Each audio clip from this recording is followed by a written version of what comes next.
seluruh Indonesia Tengah.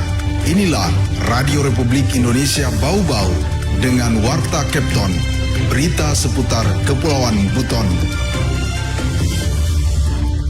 Yang saya lakukan adalah memastikan apa yang diceritakan itu memang itu yang menjadi kebutuhan. Jadi untuk penentasan kemiskinan khususnya di bidang ketenagakerjaan pada tahun 2024 ini,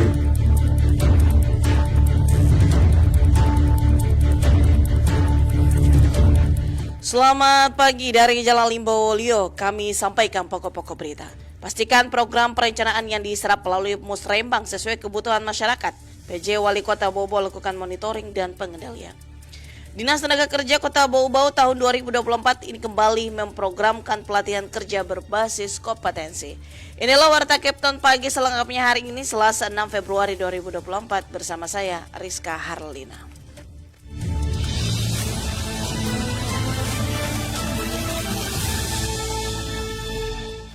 Kita ke berita yang pertama, pastikan program perencanaan yang diserap melalui Musrembang sesuai dengan kebutuhan masyarakat.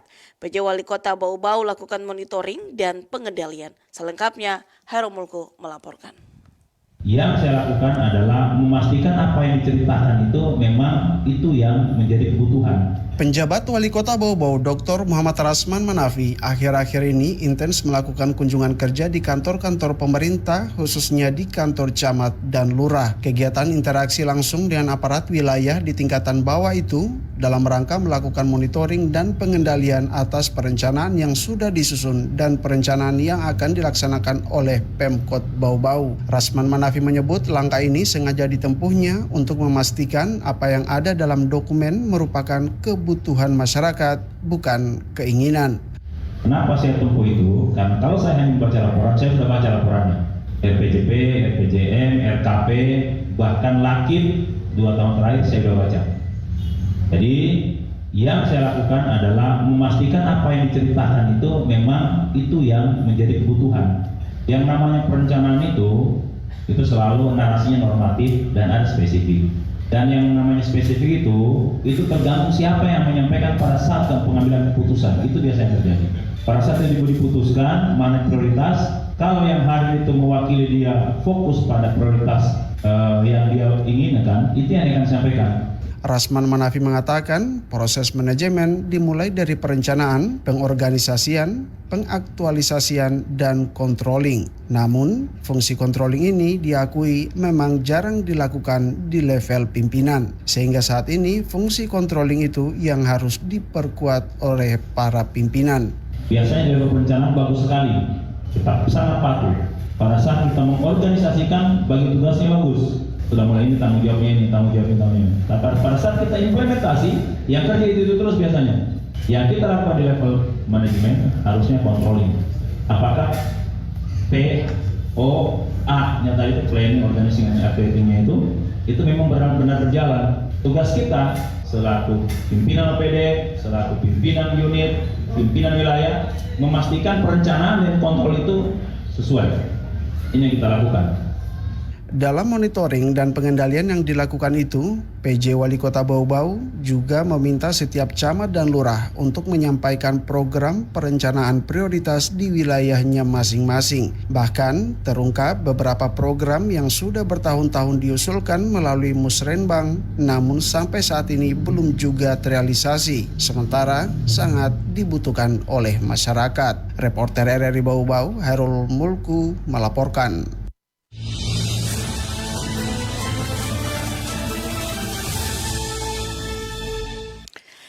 Dinas Tenaga Kerja Kota Bau-Bau tahun 2024 ini kembali memprogramkan pelatihan kerja berbasis kompetensi.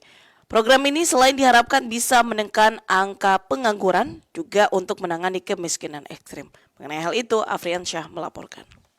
Jadi untuk penentasan kemiskinan khususnya di bidang ketenagakerjaan pada tahun 2024 ini, Sejumlah organisasi perangkat daerah OPD lingkup pemerintah Kota Bau-Bau memaksimalkan berbagai program untuk mengintervensi penanganan kemiskinan ekstrim. Salah satunya program pelatihan kerja berbasis kompetensi yang diinisiasi Dinas Tenaga Kerja di Snaker Kota Bau-Bau. Kepala Bidang Penempatan dan Pembinaan Pelatihan Tenaga Kerja di Snaker Bau-Bau, Masful Zidi Ibrahim mengatakan, pelatihan kerja berbasis kompetensi kembali diprogramkan pihaknya tahun 2024 ini setelah tahun sebelumnya mampu memberi dampak positif. Menurut Masful, program ini secara tidak langsung dapat mengintervensi penanganan kemiskinan ekstrim karena peserta yang direkrut merupakan pencari kerja yang tersebar di seluruh kecamatan. Jadi untuk penentasan kemiskinan khususnya di bidang ketenaga kerjaan pada tahun 2024 ini kita terkait dalam hal tentang sebenarnya pelatihan yang kita laksanakan karena ini peserta pelatihan itu tersebar di seluruh kecamatan ya karena masyarakat yang kita cari ini adalah masyarakat pencari kerja yang kami seleksi juga ya.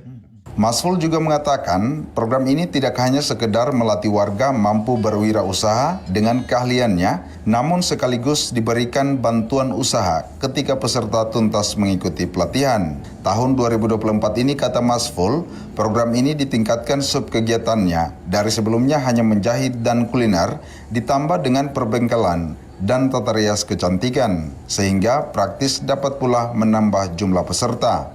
Penambahan subkegiatan perbengkelan dan tata rias kecantikan itu jelas Masful didasari hasil pelaksanaan database ketenagakerjaan yang dilakukan pihaknya tahun 2023 lalu, di mana banyak warga di kecamatan tertentu menginginkan pelatihan dua item tersebut. Reporter RRI Bau-Bau, Afriansa, melaporkan. Anda sedang mendengarkan Warta Kepton, berita seputar Kepulauan Buton.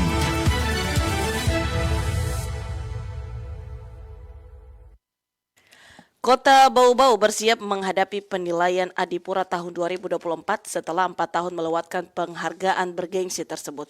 Selengkapnya, Wode Nurliani melaporkan. Pasca 4 tahun melewatkan penghargaan tertinggi untuk kebersihan dan pelestarian lingkungan tingkat nasional, kini pemerintah Kota Bau-Bau bersiap untuk mengikuti penilaian Lomba Adipura kelima tahun 2024. Terhitung sejak pandemi COVID-19 2019 lalu, Pemkot Bau-Bau tidak berpartisipasi dalam penilaian Adipura, sementara untuk tahun-tahun sebelumnya, kota pemilik benteng terluas di dunia ini memperoleh penghargaan dari Kementerian Lingkungan Hidup tersebut 4 kali berturut-turut sejak tahun 2015 Adipura Perdana hingga tahun 2018. Menggapai kembali penghargaan yang pernah diraih 4 tahun silam, Kepala Dinas Lingkungan Hidup DLH Kota Bau-Bau Halfia mengatakan sudah mempersiapkan objek penilaian yang menjadi titik pantau tim pusat penilai Adipura. Ya, insya Allah kita sudah sampai pada persiapan-persiapan untuk meraih kembali Piala Adipura. Jadi insya Allah target kita bisa kita raih kembali dengan titik pantau dan indikator memang yang sudah kita lakukan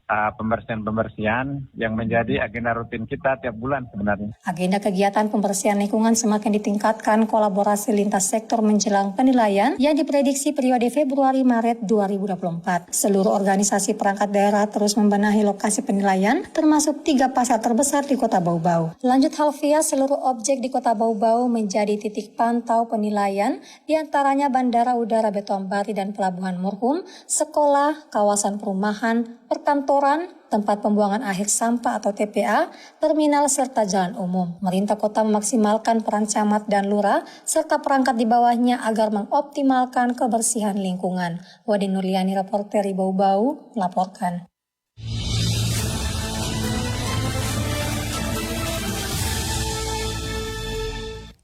Berita terakhir, pejabat Gubernur Sulawesi Tenggara Andap Budi Revianto meminta masyarakat mewaspadai ancaman penyakit leptospirosis atau dikenal sebagai demam urin tikus yang merupakan penyakit zoonosis akibat infeksi bakteri dari genus Leptospira, terutama pada musim hujan ini. Anda mengatakan penyakit ini sering terjadi di negara dengan iklim tropis dan juga subtropis, terutama di negara kepulauan dengan curah hujan dan potensi banjir yang tinggi. Selain itu, lanjut Anda, mereka yang rutin olahraga air, petani, peternak, petugas kebersihan, hingga petugas pemotongan hewan juga berisiko tertular leptospirosis. Adapun gejala yaitu demam di atas 30 derajat Celcius, sakit kepala, badan lemah, nyeri betis hingga sulit berjalan, kemerahan di selaput putih mata, kulit kekuningan, pembesaran hati dan limpa, serta ada tanda-tanda kerusakan ginjal. Gejala leptospirosis ini memiliki masa inkubasi yaitu antara 2 hingga 30 hari dengan rata-rata berlangsung 7-10 hari. Anda menjelaskan pencegahan leptospirosis dapat dilakukan dengan cara menyimpan makanan dan minuman agar aman dari tikus, menyediakan dan menutup rapat tempat sampah dan menampung air, meningkatkan pemasangan perangkat tikus, pakai sepatu boot jika ke daerah basah atau kotor, cuci tangan dan kaki setelah bekerja di sawah, kebun, selokan, dan lain-lain. Menjaga kebersihan lingkup dan juga tutup luka perban, kedap air.